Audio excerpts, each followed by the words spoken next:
Assalamualaikum warahmatullahi wabarakatuh. Adik-adik, kita bertemu lagi di pertemuan kedua daripada mata kuliah Teknologi Pengolahan Buah dan Sayur.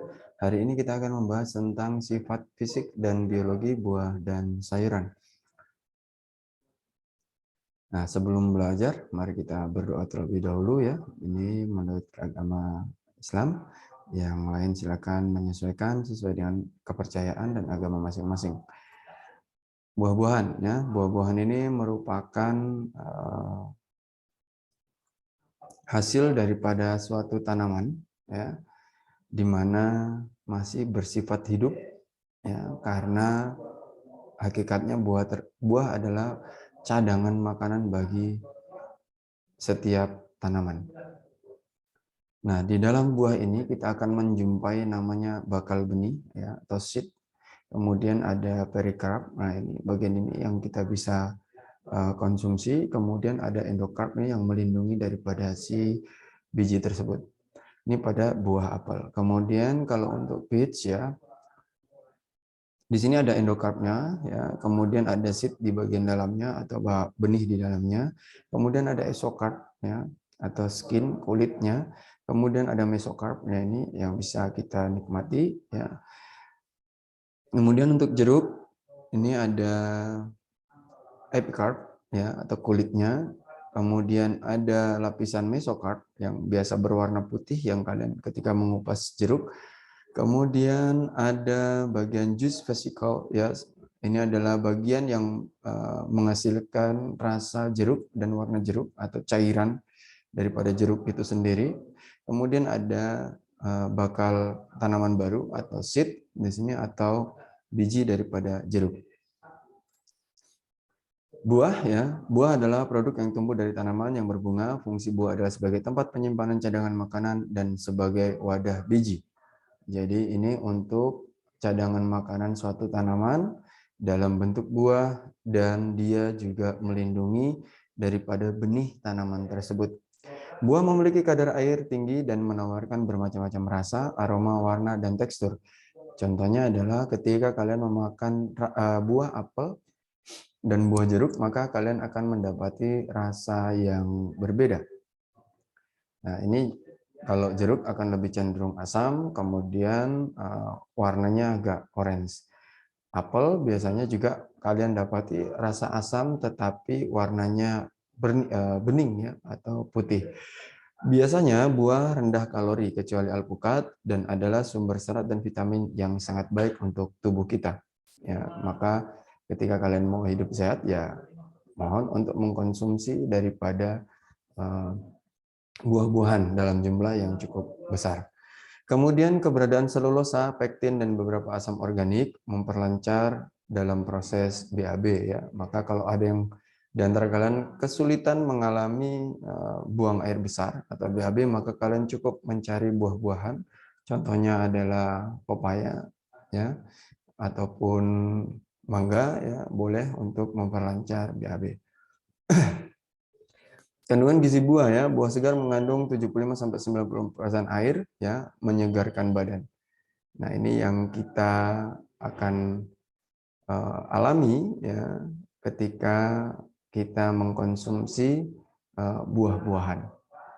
Nah, secara umum ya, buah memiliki pH 2 sampai dengan 4,5. Ini cocok buat kita ya untuk kesehatan badan kita ya, terutama karena buah dan sayur ini merupakan salah satu bahan makanan yang mengandung tinggi serat.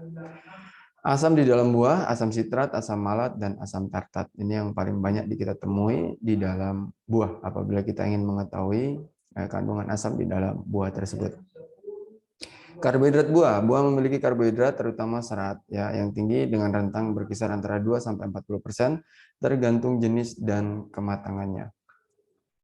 Nah, ini presentasi karbohidrat terbesar adalah serat yang tidak tercerna dan membantu pengeluaran feses. Nah, ini ya, itu makanya kita cepat buang air besar karena adanya serat ya atau karbohidrat yang tidak tercerna dan membantu proses pengeluaran daripada feses. Kemudian berikutnya adalah protein dan lemak. Ya, ini juga paling banyak kita jumpai pada buah, ya. Biasanya juga pada sayur, ya. Ini paling banyak kita jumpai karena memang kandungan utama daripada buah ini adalah protein dan lemak. Protein dalam buah relatif kecil, sekitar kurang daripada 1%. Lemak juga sedikit kecuali alpukat dan olive atau zaitun, ya, yang mengandung sampai 20% minyak. Kemudian vitamin, ya, buah merupakan sumber vitamin A dan vitamin C. Kemudian kandungan vitamin daripada buah ini adalah vitamin C, ya, terutama asam ascorbat. Ya, ini paling banyak kita dapati di sini, ya. Misalnya bahwa kandungan vitamin C atau asam ascorbat dalam buah tidaklah sangat besar, ya. Vitamin C mencegah infeksi dan mengurangi stres. Kemudian vitamin A mendukung kesehatan mata kita. Nah, vitamin C juga dapat menambah sistem imun kita, ya, dalam keseharian kita, ya. Ini merupakan salah satu juga manfaat daripada vitamin C. Kemudian ada buah sitrus, ya, beri dan melon adalah sumber daripada vitamin C. Kemudian pepaya, alpukat, ya, aprikot, ya, adalah sumber vitamin A. Selain itu juga ada alpukat yang menjadi sumber daripada vitamin A. Kematangan dan pembusukan, ya, setelah dipanen tetap melakukan proses respirasi. Nah, makanya seperti yang saya katakan di awal tadi bahwa buah itu masih hidup dan melakukan proses metabolisme. Ya, hasil daripada metabolisme tersebut adalah proses respirasi, ya, di mana di situ melakukan proses pemecahan karbohidrat, ya, menghasilkan CO2 dan panas. Maka biasanya kalau kalian melakukan proses pemeraman, yang kalian dapati adalah buah tersebut akan berasa hangat, ya. Kemudian melibatkan reaksi daripada enzimatis si buah tersebut. Kemudian transpirasi, ya, proses penguapan daripada bagian daripada buah tersebut, apalagi yang mengandung kadar air tinggi, maka proses transpirasi daripada lingkungan, ya, dipengaruhi oleh lingkungannya, sekitarnya, tempat penyimpanannya, maka dia akan mengalami proses penguapan. Kedua proses tetap berjalan hanya sampai cadangan makanan dan air dalam buah tersebut habis. Kemudian buah tersebut akan mengalami pembusukan. Pertumbuhan buah, ya, pertumbuhan buah volume dan berat, ya. Jadi buah itu ada bentuk volumenya, ya, membesar, itu adalah volume. Kemudian dewasa, matang, ya, perkembangan cita rasa, aroma, warna, tekstur, dan pertambahan gula, ya. Karena tadi ada proses respirasi, pemecahan karbohidrat, pati, ya, akan menjadi gula, ya, terutama. Maka ketika masih muda, dia akan memiliki rasa yang asam, misal. Kemudian kalau dia sudah mengalami penuaan atau pematangan, maka dia akan mengalami perombakan karbohidrat dan pati, sehingga akan memperoleh yang namanya gula. Kemudian proses pembusukan, ya, proses perusakan secara enzimatis dan mikroorganisme. Oke. Dampak mikroorganisme yang pertama adalah banyak bakteri dan jamur terlibat dalam proses pembusukan, ya, terutama ada beberapa jamur, yaitu ada Alternaria, ada Brotitis, kemudian ada Monilinia, kemudian ada Penicillium, ya, ini paling banyak. Kemudian ada Rhizopus, ini juga pada saat penyimpanan cukup banyak merusak daripada buah-buahan. Ya, pencegahannya biasanya menggunakan fungisida.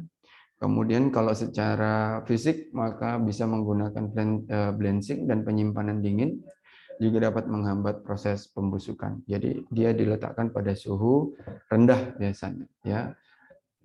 Bahkan di beberapa penelitian itu sudah menggunakan suhu minus ya beberapa. Kemudian penyimpanan ya, kita bisa mengatur suhu sangat penting karena respirasi dapat terhambat oleh suhu yang cukup rendah. Nah, jadi kalau memang mau awet, misalnya contoh yang paling mudah kita dapati adalah kita bisa menyimpannya di dalam kulkas. Itu paling mudah, tetapi kita juga harus mengetahui bagaimana kadar air daripada buah tersebut atau kondisi RH daripada si kulkas sehingga buah tersebut dapat disimpan dengan baik. Karena apabila salah suhu yang digunakan maka buah tersebut juga akan tetap mengalami kerusakan akibat daripada suhu rendah. Reaksi kimia dalam buah meningkat 2 kali lipat setiap kenaikan suhu penyimpanan 10 derajat Celcius. Maka setiap penurunan suhu 10 derajat Celcius, maka buah tersebut akan mengalami penurunan daripada reaksi kimia. Perubahan yang sering terjadi ya pada saat penyimpanan adalah setelah buah lewat matang. Ya, perubahan warna, muncul aroma tidak sedap, melunaknya daging buah, kemudian munculnya tanda kerusakan atau titik gelap atau bonyok dan lain sebagainya. Penyimpanan yang buah umumnya dipergunakan adalah penyimpanan dingin. Ya, ini adalah contoh daripada penyimpanan buah kita di kulkas paling bagian bawah. Ya, kalau dia mengandung kadar air tinggi, boleh kalian letakkan di bawahnya freezernya kulkas, itu boleh. Dapat pula di dalam udara terkendali O2 dan CO2-nya. Ya, jadi CO2 terproduksi itu apabila O2-nya dalam kondisi lebih banyak. Nah, ini boleh diatur ya, CO2-nya ditingkatkan, O2-nya dikurangi.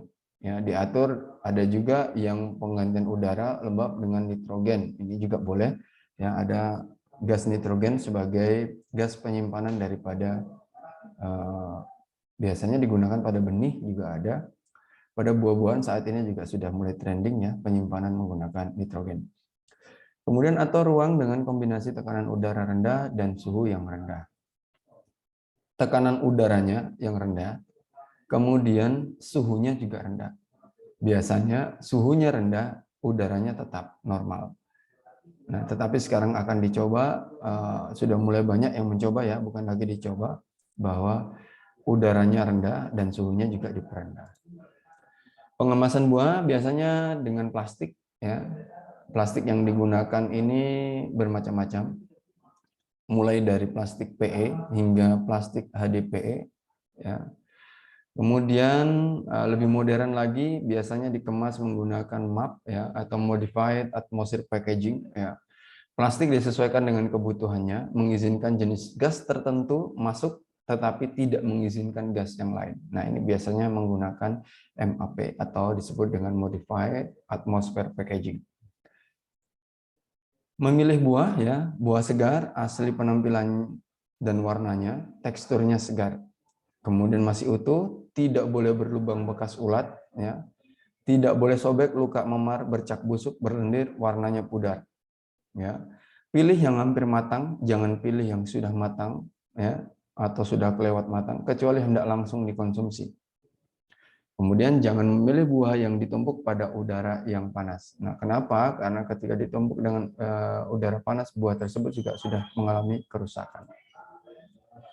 Memilih buah dalam kemasan kaleng atau kaca. Nah, pilih yang kemasan utuh, tidak rusak, tidak bocor. Perhatikan semua kelengkapan informasi pada label, terutama nama produsen, izin produksi, kehalalan, dan kadaluarsanya.